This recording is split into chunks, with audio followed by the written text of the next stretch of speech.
Hello students, आज हम discuss करेंगे exceptions to law of independent assortment, that is linkage. Linkage is very important topic for theory as well as competitive exam. अब तक हमने exceptions किए हैं law of dominance. अब हम एक एक्सेप्शन करेंगे लॉ ऑफ इंडिपेंडेंट असॉर्टमेंट की, यानी कि लिंकेज एक एक्सेप्शन है लॉ ऑफ इंडिपेंडेंट असॉर्टमेंट की. लिंकेज के अंदर हम क्या देखेंगे कि कुछ जीन एक पीढ़ी से दूसरी पीढ़ी में बिना सेपरेट हुए इनहेरिट करते रहते हैं, यानी कि ट्रांसमिट होते रहते हैं. But according to Mendel's laws and principle, during gamete formation, factors or allele separate independently from other factors. But in linkage, certain genes or certain alleles remains together, stay together, and inherit from one generation to another.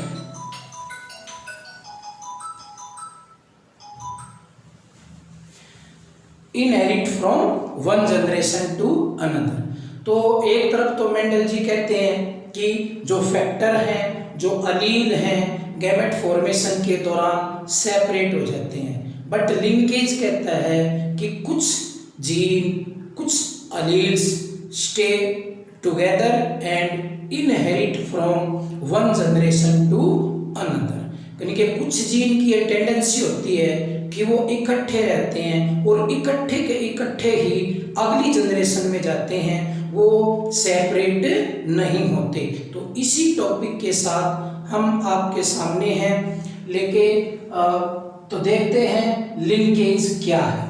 तो linkage ये पक्का मान के चले exception है किसकी, law of independent assortment की. और ये आप इसमें लिख लें, ये बहुत इंपॉर्टेंट टॉपिक है. लिंकेज डेफिनेशन क्या है लिंकेज की definition, the linkage is the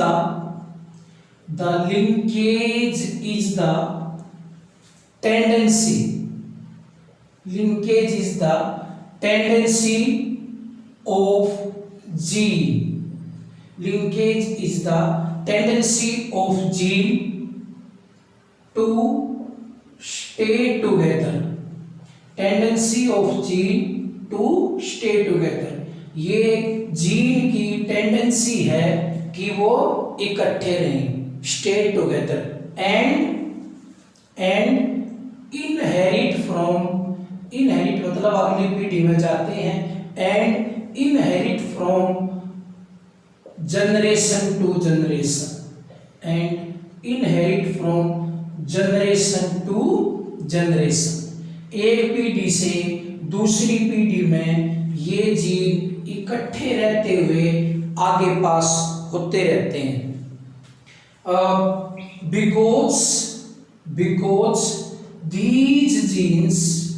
because these genes are present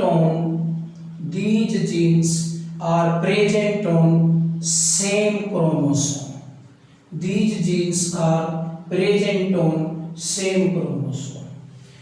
यानी कि कुछ जीन एक क्रोमोसोम के ऊपर है, अब वो पूरा क्रोमोसोम नेक्स्ट जनरेशन में जाएगा तो उसके ऊपर जितने भी जीन हैं वो भी नेक्स्ट जनरेशन में चले जाएंगे बिना सेपरेट हुए.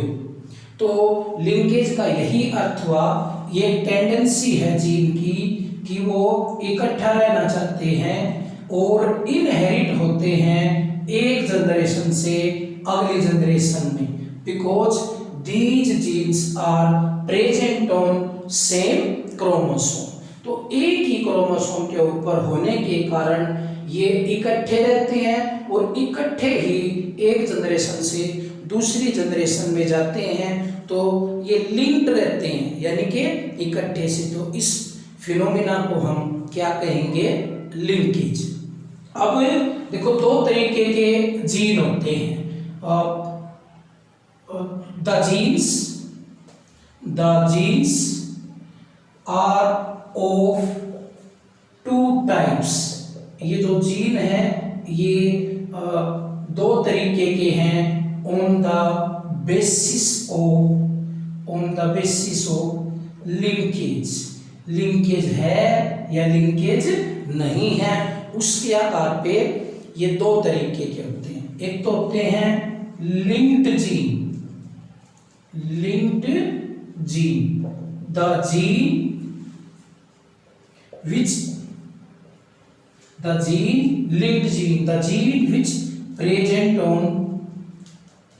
present on same chromosome, वे सभी जीन जो एक ही क्रोमोसोम, उसी क्रोमोसोम पर प्रेजेंट हैं, and do not show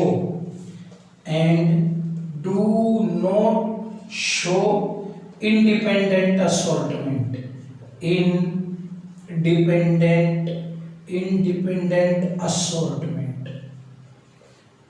and do not show independent assortment। Linked gene वो जीन है जो एक ही क्रोमोसोम के ऊपर होते हैं और किसी प्रकार का इंडिपेंडेंट असॉर्टमेंट शो नहीं करते। दे इनहेरिट, ये अगली पीढ़ी में जाते हैं, दे इनहेरिट जनरेशन टू जनरेशन, ये जनरेशन टू जनरेशन इनहेरिट होते रहते हैं विदाउट बीइंग सेपरेटेड, बिना अलग हुए, विदाउट बीइंग सेपरेटेड,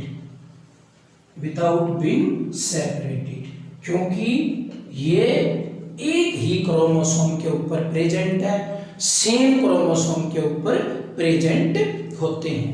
एक खास बात लिंक्ड जीन की, जो लिंक्ड जीन है वो डाई हाइब्रिड रेशियो 3:1 शो करते हैं, ये ध्यान रखना।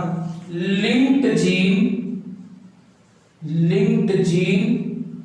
Show 3:1, linked gene show 3:1 dihybrid ratio।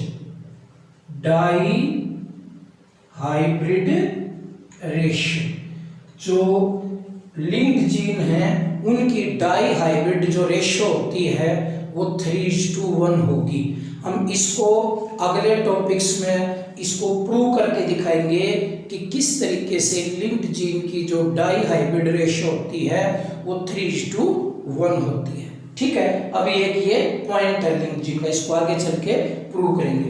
एक और खास बात, लिंक्ड जीन शो 1:1, जो लिंक्ड जीन है वो क्या शो करते हैं, 1:1 टेस्ट क्रॉस रेशियो।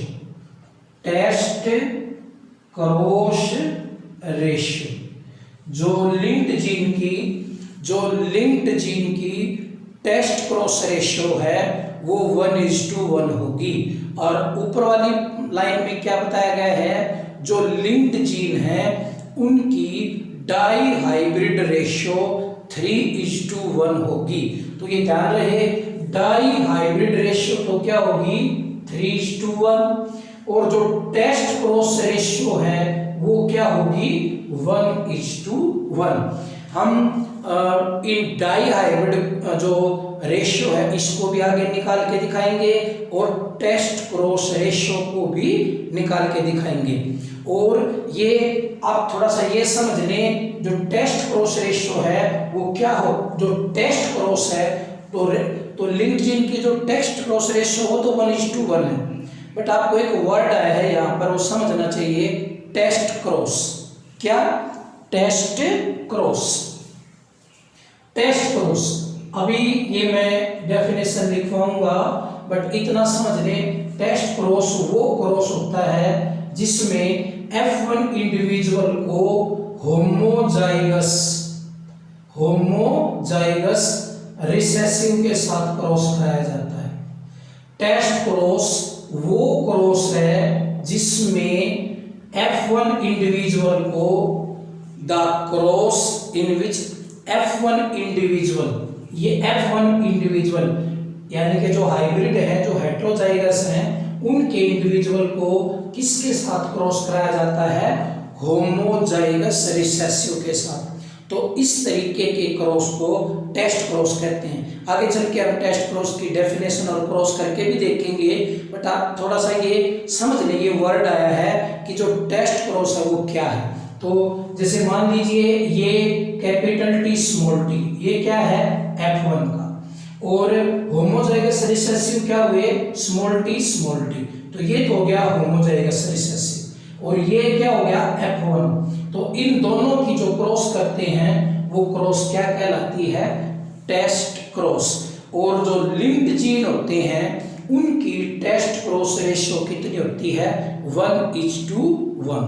ठीक है, इसमें 4-5 बातें आई हैं। एक तो टेस्ट क्रॉस रेशियो 1:1, दूसरा डाई हाइब्रिड रेशियो 3:1, तीसरा ये एक ही क्रोमोसोम के ऊपर प्रेजेंट होते हैं, चौथा ये इंडिपेंडेंट असॉर्टमेंट को शो नहीं करते। तो ये कौन से जीन हुए? Linked gene. अब इसी में मैं आपको दिखाऊं दूसरा कौन सा है? Unlinked gene. दूसरा कौन सा है? Unlinked gene. देखो अनलिंक्ड जीन को आपने the gene which present on same की जगह डिफरेंट क्रोमोसोम, वे जीन, मैंने इसी डेफिनेशन में इसको बताने की कोशिश की है। अनलिंक्ड जीन कौन से होते हैं? The gene which present on different chromosome and ये शो करेंगे and show independent assortment, and show independent assortment. तो मैंने तो ये क्या चेंज किया? यहाँ पर सेम है, तो जीन विच प्रेजेंट ऑन, पहले सेम था लिंक्ड में, अब मैंने क्या लिख दिया? अनलिंक्ड। तो ये डिफरेंट क्रोमोसोम पर होंगे एंड शो, क्योंकि लिंक्ड जीन तो क्या शो नहीं कर रहे थे इंडिपेंडेंट असॉर्टमेंट, लेकिन अनलिंक्ड जीन तो शो करेंगे इंडिपेंडेंट असॉर्टमेंट। ठीक है, इंडिपेंडेंट असॉर्टमेंट। दे अब देखो ये लाइन है, ये हम इसको रिमूव कर रहे हैं। ये नेक्स्ट जनरेशन में जा भी सकते हैं और नहीं भी जा सकते हैं, क्योंकि डिपेंड करता है कितना इंडिपेंडेंट असॉर्टमेंट हुआ। तो ये हम पॉइंट हटा रहे हैं। तो पहला अनलिंक्ड का क्या हुआ? ये डिफरेंट क्रोमोसोम पर होते हैं और ये इंडिपेंडेंट असॉर्टमेंट शो करते हैं। अब कितना इंडिपेंडेंट असॉर्टमेंट शो करते हैं उसके आधार पे ये मे पास इनटू नेक्स्ट जनरेशन और may not pass into next generation. अब अगली बात, जो अनलिंक्ड जीन है, पहले लिंक्ड था, ये क्या है? अनलिंक्ड जीन शो 3:1 की जगह क्या आ जाएगा?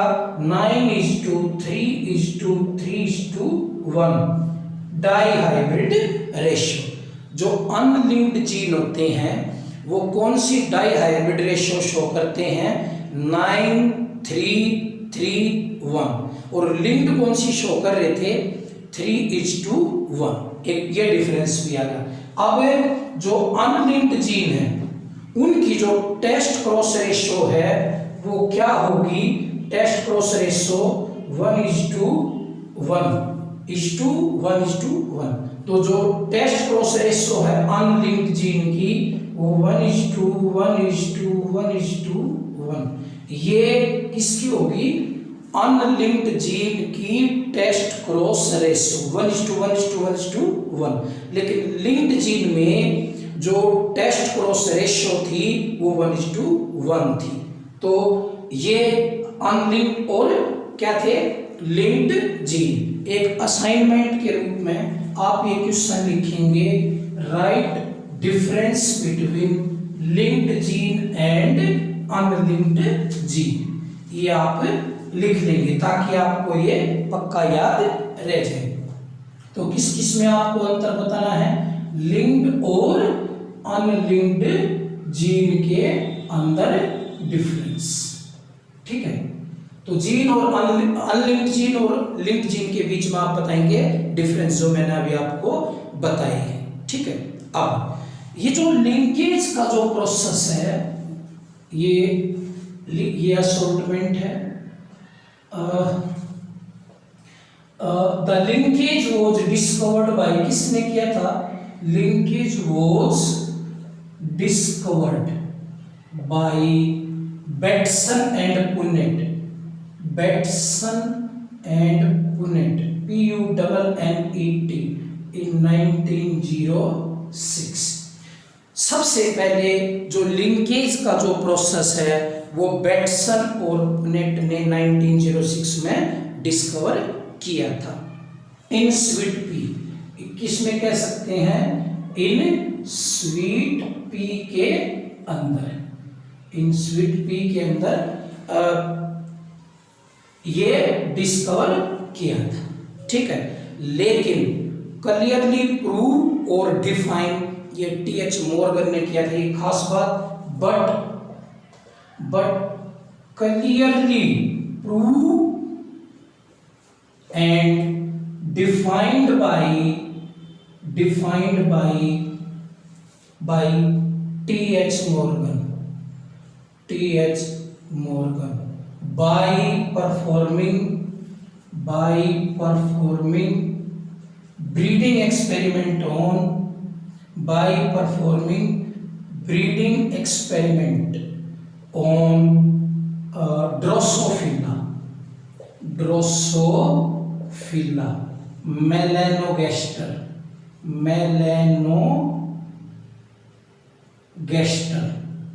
जो मेलानोगैस्टर ये फ्लाई है, ड्रोसोफिला मेलानोगैस्टर, इसके ऊपर बहुत सारे ब्रीडिंग एक्सपेरिमेंट किए TH मॉर्गन ने, तब लिंकेज को क्या किया था? प्रूव किया था और डिफाइन किया था।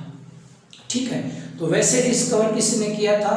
बेटसन और पुनेट ने, लेकिन इसके ऊपर बहुत इंटेंसिव वर्क जो किया था वो TH मॉर्गन ने किया था। TH मॉर्गन ने ड्रोसोफिला मेलानोगैस्टर, इसको फ्रूट फ्लाई भी कहते हैं, क्या कहते हैं? फ्रूट फ्लाई, इसके ऊपर काम किया था और फिर इनको डिफाइन किया था। ठीक है, इसको प्रूव किया था।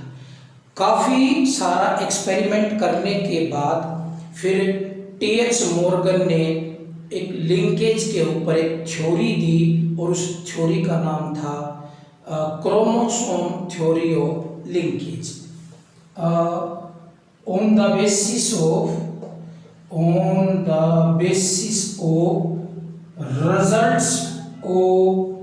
results of breeding experiment, on the basis of results of breeding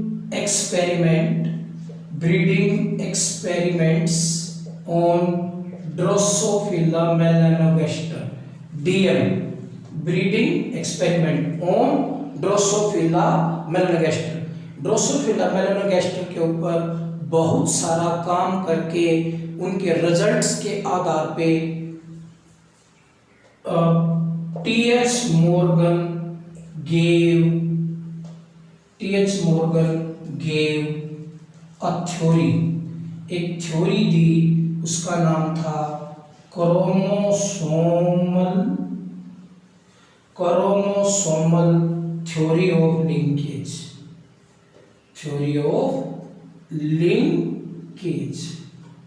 chromosomal theory of linkage किसने दी थी? TH मॉर्गन ने। कब दी थी? अपने ब्रीडिंग एक्सपेरिमेंट्स के रिजल्ट को आधार बना के, जितने भी ब्रीडिंग एक्सपेरिमेंट किए उनके जो रिजल्ट्स आए उनको आधार बना के TH मॉर्गन ने थ्योरी दी जिसका नाम है क्रोमोसोमल थ्योरी ऑफ लिंकेज या क्रोमोसोम थ्योरी ऑफ लिंकेज। ये ध्यान रखना, क्रोमोसोम थ्योरी ऑफ इनहेरिटेंस एक अलग थ्योरी है, ध्यान से देखना। क्रोमोसोम थ्योरी ऑफ इनहेरिटेंस एक अलग थ्योरी है जो हम बाद में डिस्कस करेंगे। वो क्रोमोसोम थ्योरी लेकिन ये क्या है, क्रोमोसोम थ्योरी ऑफ लिंकेज, ये वर्ड चेंज है। तो थोड़ा सा इसमें कंफ्यूजन ना रखें, वो लिंकेज है, वो क्रोमोसोम थ्योरी ऑफ इनहेरिटेंस जो हम आगे चल के डिस्कस करेंगे, पढ़ेंगे। अब क्या फीचर थे इस थ्योरी के, क्या बताया गया इस थ्योरी में, अब हम वो देखेंगे। तो आपको पता ही लग गया, ये क्रोमोसोमल थ्योरी ऑफ लिंकेज, तो इट वॉज गिवन बाय, किसने दी थी, it was given by T.H. मॉर्गन इन 1911 में ये थ्योरी दी गई थी।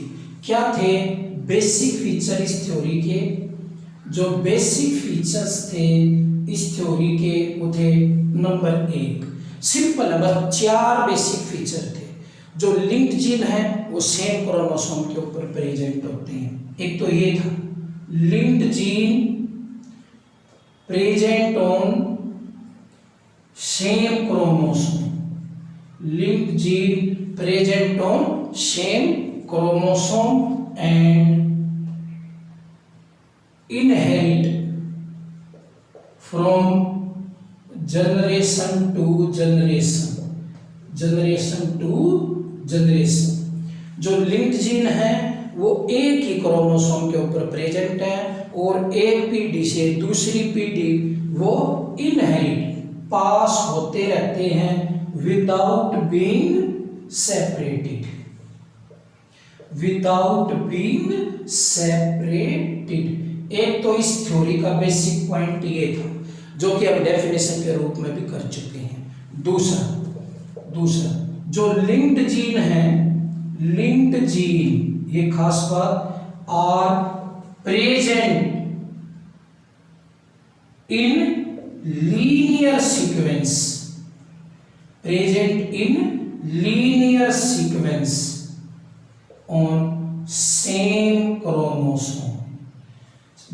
एक ही क्रोमोसोम के ऊपर ये जीन है, लेकिन उस क्रोमोसोम के ऊपर भी ये बिल्कुल लीनियर सीक्वेंस में प्रेजेंट है। जैसे नंबरिंग होती है ना 1 2 3 4 5 ऐसे, इसी तरीके से बिल्कुल लीनियर सीक्वेंस में ये प्रेजेंट। ये दूसरा बेसिक फीचर था क्रोमोसोम थ्योरी ऑफ लिंकेज का।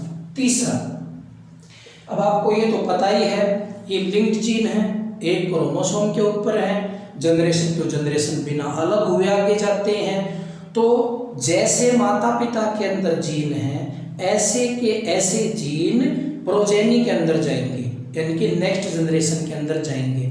तो पेरेंटल जैसे ही होंगे प्रोजेनी, तो दे मेंटेन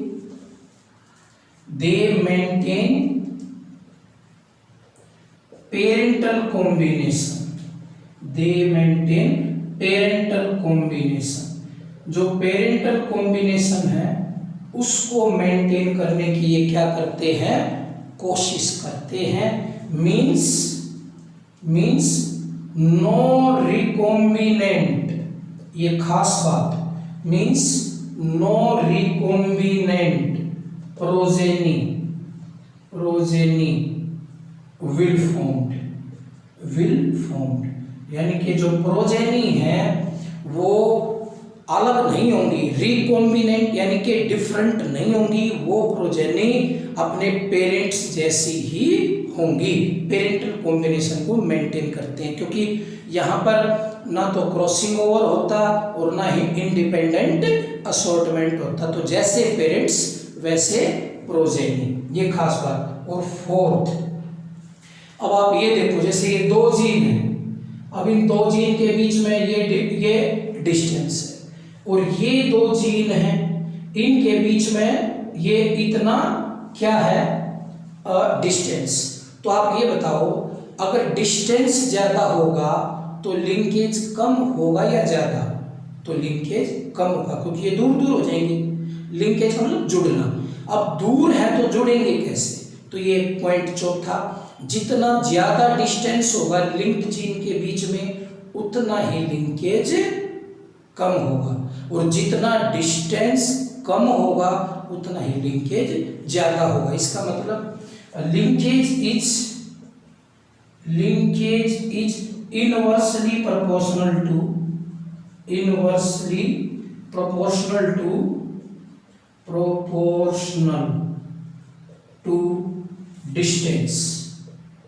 टू डिस्टेंस यानी कि आप समझ गए होंगे, जितना डिस्टेंस ज्यादा होगा उतना लिंकेज कम होगा, या जितना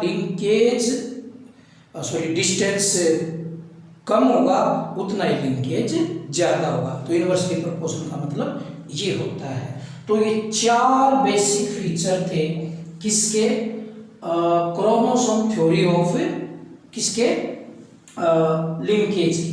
तो 4 बेसिक फीचर थे, टी.एच. मॉर्गन ने 1911 में ये दी थी। ये चारों बेसिक फीचर आप ध्यान रखना, बस ये कंफ्यूजन हटा लेना। ये क्रोमोसोम थ्योरी ऑफ लिंकेज है, ये क्रोमोसोम थ्योरी ऑफ इनहेरिटेंस नहीं है, वो हम अभी आगे पढ़ेंगे, ठीक है। अब फैक्टर अफेक्टिंग लिंकेज, अब जो आपको पढ़ना है वो क्या है, इसका अगला टॉपिक फैक्टर अफेक्टिंग लिंकेज। ये लिंकेज के बारे में ही चला हुआ है सारा, अभी और भी बचता है लिंकेज के बारे में, वो भी डिस्कस। फैक्टर अफेक्टिंग लिंकेज यानी कि लिंकेज किन किन फैक्टर्स के ऊपर डिपेंड करता है, on which factor linkage depend. First, age increases, जैसे जैसे एज बढ़ती जाएगी चांसेस,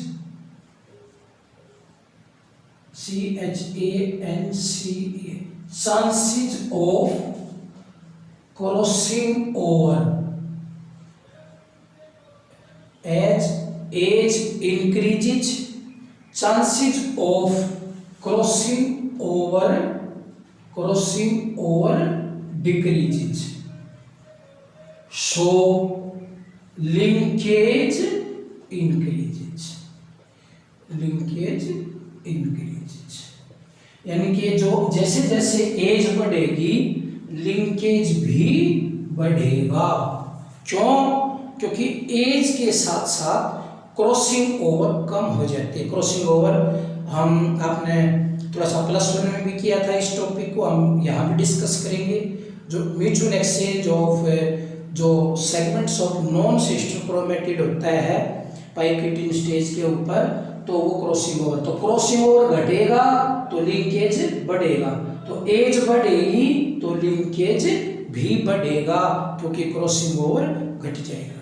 दूसरा, डिस्टेंस, अभी बताया मैंने distance, linkage is inversely proportional, अभी inversely proportional to distance.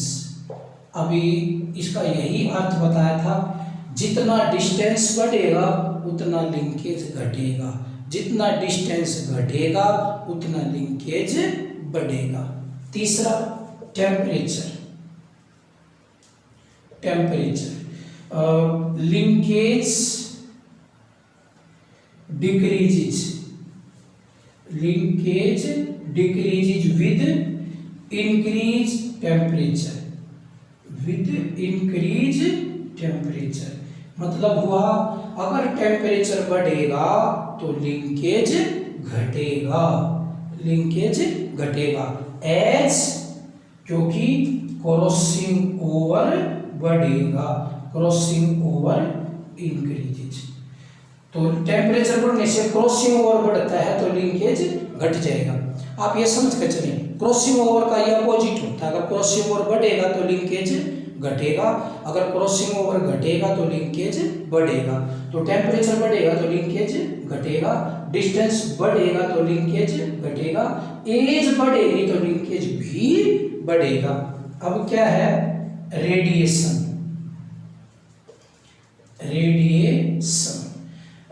X-rays या यूवी रेज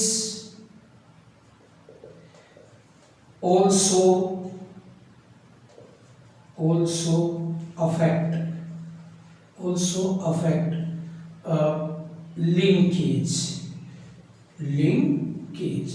ये जितनी भी हमारी रेडिएशंस हैं वो भी लिंकेज को क्या करती है, प्रभावित करती हैं। तो ये चार मुख्य जो फैक्टर हैं जिनके ऊपर लिंकेज डिपेंड करता है, ये इस तरीके से हैं। तो उसी हिसाब से जो लिंकेज की जो फ्रीक्वेंसी है वो देखने को मिलती है। तो एज, डिस्टेंस, टेम्परेचर, रेडिएशन, हालांकि और भी छोटे मोटे फैक्टर प्रभावित करते हैं लिंकेज को, बट ये जो चार हैं ये मेन है, मुख्य है, ये हमने यहाँ पर क्या किए हैं, डिस्कस। एक छोटा सा इसी में एक और टॉपिक है लिंक। अच्छा, एक आपका असाइनमेंट के रूप में, चलो मैं बाद में बताता हूँ, एक क्वेश्चन है यहीं पर, लिंकेज ग्रुप क्या होता है। लिंकेज ग्रुप, ये सब इसी के इंपॉर्टेंट पार्ट हैं, लिंकेज के ही टॉपिक के सब टॉपिक्स हैं। अब एक क्रोमोसोम के ऊपर जितने भी जीन है ना वो एक ग्रुप बना लेते हैं। जैसे एक क्रोमोसोम के ऊपर मान लीजिए 100 जीन है, तो उन 100 जीन का एक ग्रुप बन गया और वो ग्रुप एक लिंकेज ग्रुप कहलाता है। Linkage group, the genes present on same chromosome, the gene present on same chromosome, the gene present on same chromosome make a group, the genes present on same chromosome tendency to make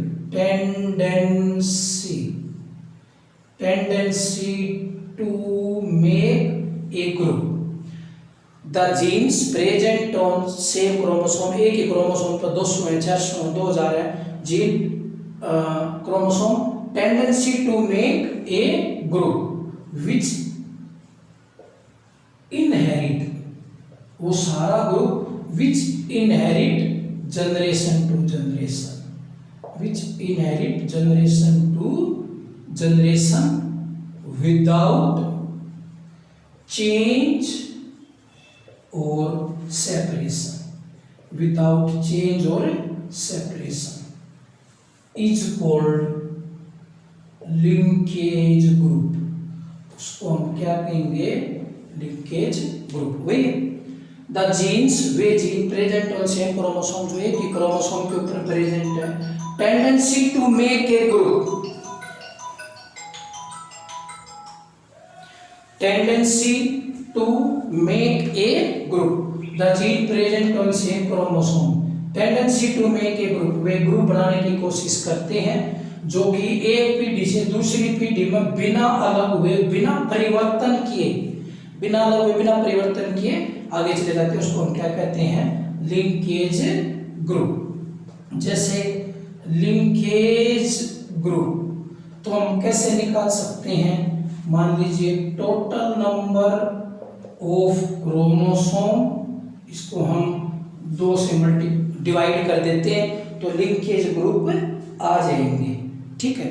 या जो linkage group है उसको कैसे निकाल सकते हैं, linkage group is equal to number of chromosome in one genome.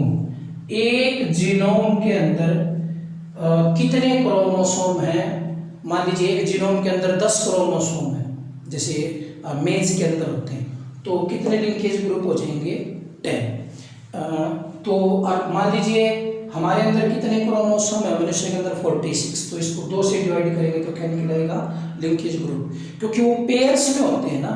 तो जितने पेयर्स होते हैं जितने, तो उसको एक पेयर इस तरफ, एक पेयर इस तरफ, तो एक पेयर के अंदर जितने क्रोमोसोम होंगे वही क्या होगा, लिंकेज ग्रुप।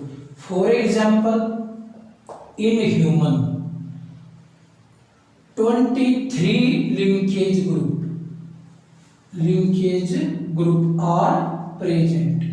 ह्यूमन के अंदर कितने लिंकेज ग्रुप हैं, 23। क्योंकि because have 23 pairs क्रोमोसोम। तो इसके अंदर कितने क्रोमोसोम हैं? 23 पेयर्स हैं।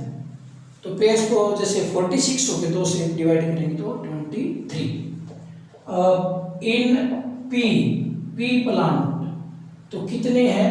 7 लिंकेज ग्रुप, 7 लिंकेज ग्रुप, क्योंकि इसके अंदर एज हैव 7 पेयर क्रोमोसोम। इसके पास 7 पेयर ऑफ क्रोमोसोम है, तो इसमें 7 लिंकेज ग्रुप हो जाएंगे। इन जैसे ड्रोसोफिला के अंदर 4 लिंकेज ग्रुप हैं, 4 लिंकेज ग्रुप, क्योंकि इसके अंदर 4 पेयर्स क्रोमोसोम होते हैं। 4 पेयर्स का मतलब 8 क्रोमोसोम, 8 को 2 से डिवाइड करेंगे, 4 लिंकेज ग्रुप। इन न्यूरोस्पोरा ये फंगस की टाइप है, उसमें भी 7 लिंकेज ग्रुप है, क्योंकि उसके पास भी एज 7 पेयर ऑफ क्रोमोसोम। जैसे मेज है, मेज के अंदर भी कितने हैं? 10 लिंकेज ग्रुप है, क्योंकि इसके अंदर as have 10 pair of chromosome, 10 pairs of chromosome. तो ये लिंकेज ग्रुप है। अगर हमें उसे इंडिविजुअल के नंबर ऑफ क्रोमोसोम का पता है तो हम लिंकेज ग्रुप भी बता सकते हैं। मैंने 2 आपको अभी जो तरीके थे, जो फॉर्मूले थे बताए, जिनसे हम लिंकेज ग्रुप निकाल सकते हैं। आपका एक असाइनमेंट के रूप में क्वेश्चन है, आप समझ ही गए होंगे लिंकेज। एक क्वेश्चन लिखना है, इम्पोर्टेंस ऑफ लिंकेज। इम्पोर्टेंस कम से कम 4 इम्पोर्टेंस, 3 इम्पोर्टेंस मैं सभी की देखूंगा, आपको मेरे पास सेंड करना है।